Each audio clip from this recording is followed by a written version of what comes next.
been through a lot of ups and downs in my life, but for some strange reason, Satan thought he had me. But I'm still here. Yeah.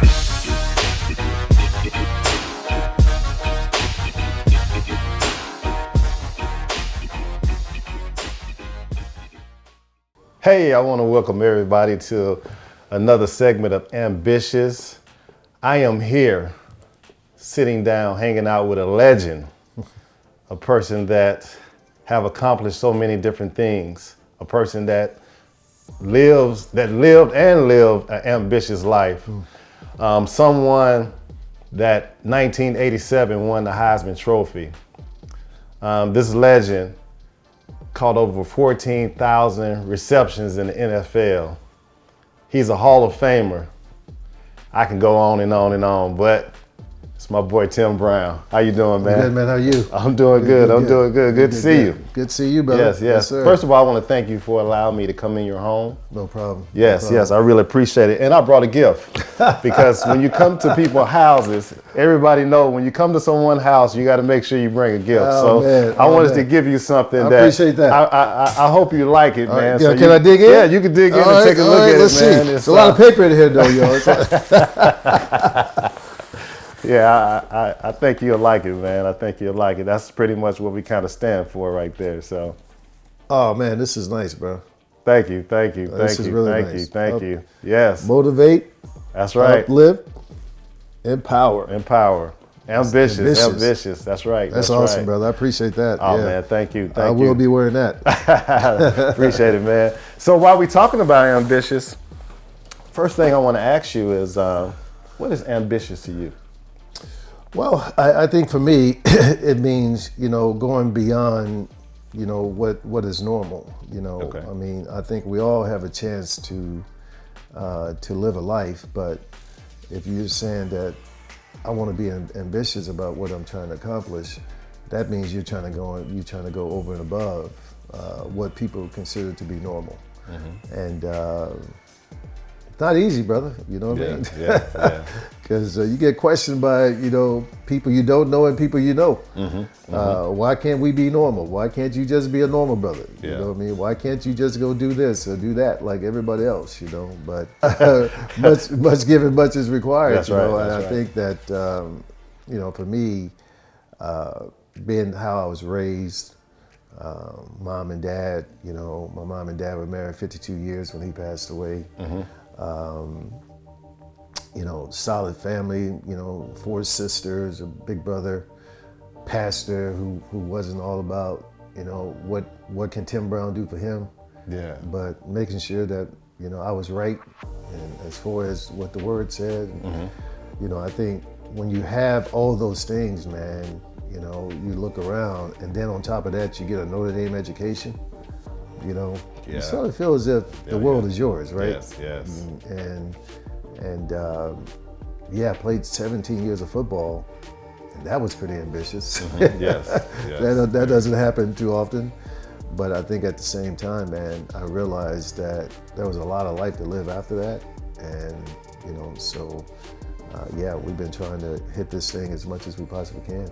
Yeah. I kind of wanted to get into your upbringing. I moved to Dallas, Fort Worth area in 2001, but I know that you went to high school here, and your family is here. So I wanted to kind of talk to you about your upbringing, about your mother, your father, and your siblings also. So tell us a little bit about your upbringing. Yeah, so Dad was a construction worker. He came here from Monroe, Louisiana. My mom's dad came here first. He had a job over at the cemetery right down in South Dallas, right there. And he brought my dad here to get a job. They already had 2 kids or something like that. My mom was only 18 years old. She had 2 kids already. Okay. So my mom is probably the most religious woman I've ever met in my life. She is. I tell people all the time, I've never seen a person that everything she believes, she has lived it. Yeah. I mean, Of course, I ain't with her, you know, when she in the bed by herself and all that, you know. But I mean, I've never seen, you know, never seen my mom's elbows. I've never seen my mom's knees. Yeah. Okay. Because she grew up Church of God in Christ, man, and you didn't do Had that. it covered. You know. Okay. And she's never slipped up and cursed me out. You know what I mean? The only thing about her I can say that's bad is she's spoiled rotten, but I have a lot to do with that. Is that right? But so look, man, you know, I think when you have a father who was beating the path every morning, man, you know, I never saw my dad go to work because he was already gone before I got up. Okay. You know what I mean? And didn't get home till 5:30, 6 o'clock every night, covered in dust and cement or whatever, you know, and never complained. Yeah. Never seen him take a day off, except we in the summer we take a 2-week vacation, go down to Monroe, Louisiana, to his mom and dad's house. So, you know, I think, you know, on the working side, you know, the accountability to your family, all that, I got that. On the spiritual side, I have someone who is showing me exactly how I should be living and how you can live this life, and no matter what people are saying about you, because, you know, some family members didn't, you know, you think you this, you think you that. And that was before Tim Brown became Tim Brown, you know. But she never wavered, man, from her beliefs. And so, you know, for me, you know, when you're going through that phase of, can I do this? You think, well, if she can do it, I can do it. You know what I mean? I've been gifted, or I've been blessed with other things that maybe she didn't have. So certainly I can get through it, man. So I think, man, you know, I think as far as parents go, I was very, very fortunate to have people who cared about me and wanted me to be the best that I could possibly be. Man, that's good, because, you know, there's so many kids, especially in sports, you know, grow up in sports, they don't have their mother or their father with them. They're not living in the same house. Yeah. And then another thing, Tim, a lot of people say, well, man, you blessed to have your mother and father in the same house. In some cases, that might not be all good, like people think. Hey, depends bro, on what's going on at the house. Bro, let me tell you, look, and I'll just tell you the end result, and then I'll go back and tell you the story. I mean, my dad and I made up, but in the last 22 years of his life, we were good.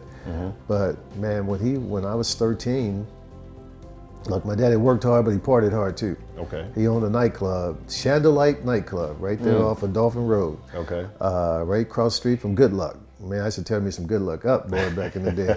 Going up to his place, I would be a good luck. Yes. But yeah, so my dad drank, man, and came home one night a little intoxicated. I was in the den, you know, sleeping. School night, I should have been asleep. And he turned the TV off, and out of, you know, just reacting, I was, hey, Pop, I was watching that. And I startled him. Yeah. In his intoxicated mind, he said he thought I was coming after him. So, Oh, wow. you know, so it was a big brouhaha, man. You know, he threatened to shoot me and all this stuff. And I mean, I was scared to death. You know, Mom woke up and, you know, I hear him out there saying, Gene, you can't kill the boy. Yeah. You know, but, for the next 12 years, man, we didn't have a bad relationship. We didn't have, you know, hardly any relationship, you know. Take trash out, yes sir, you know, Dad, give me some money, yes, you know, but it wasn't, you know, I didn't know he was coming to my high school football games, you know, I didn't find that out till later. Okay. That he was actually coming to my games or whatever. But so now for me, and I think it's only because of all the spirituality that I've had in my life, that night probably ended up being the best thing that ever happened to me, because I said at 13, if alcohol would make you want to do that to your son, I'm never going to touch alcohol. Wow. Yeah. You know, so at 13, I decided I was, you know, and I've never had a drink of alcohol in my life. And it's because of that night, you know, because I figured what was in him is in me. Yes. If they can make him act like that, they can make me act like Because that. you're his son. Right, exactly. So I think, man, so you're exactly right. I mean, sometimes you can have these parents in the house, and it's the worst example that you can possibly get. Yeah. Now, I was able to see the good in my dad because, and this is where sports comes in, because my coaches, when they realized, why did your dad come watch you play? And when they heard the story, then they was like, look, man, if your dad is working and doing that, he had a bad night, you know what I mean? So they don't worry about it. You keep doing what you're doing. You know what I mean? If your dad is still at the house and he's not having, this is not a normal deal, then it was just a bad night. You know what I mean? So don't hold it against him. Yeah. So they helped talk me through. So I always looked at him as a man to respect, and it was just a bad night. The problem was that I didn't know how to mend the gap. Yeah. And to be honest with you, when I got to the league, I'm thinking, I'm sitting at the king's chair now. Yeah. You know what I mean? Yeah. Bruh, I just bought you a new house. Okay. You know what I mean? When you gonna come to me? Still, there was nothing. You know what I mean? And I never forget, I bought that brother a new truck. And he was, oh man, thank you, man. I really appreciate that, man. You take the trash out, bro? Is that right? And man, it took, and this is really before I started living the way I was supposed to live. But it took the spirit really, because one day I was just so done with it, right? Yeah. And the spirit just said to me, Tim, your dad is doing the best he can do, not the best he should be doing. You're trying to get him to come up here. Yeah. He can't get there if his life depended on it, because he's not capable. He hadn't been taught all those things of how to get there. He's only capable of getting here. Yes. So once you lower your deal and come down to him, you know what I mean? Yeah. And man, that was the hardest thing because, I'm young, I'm brash, bro. I got a pocket full of money. I got an NFL career going on.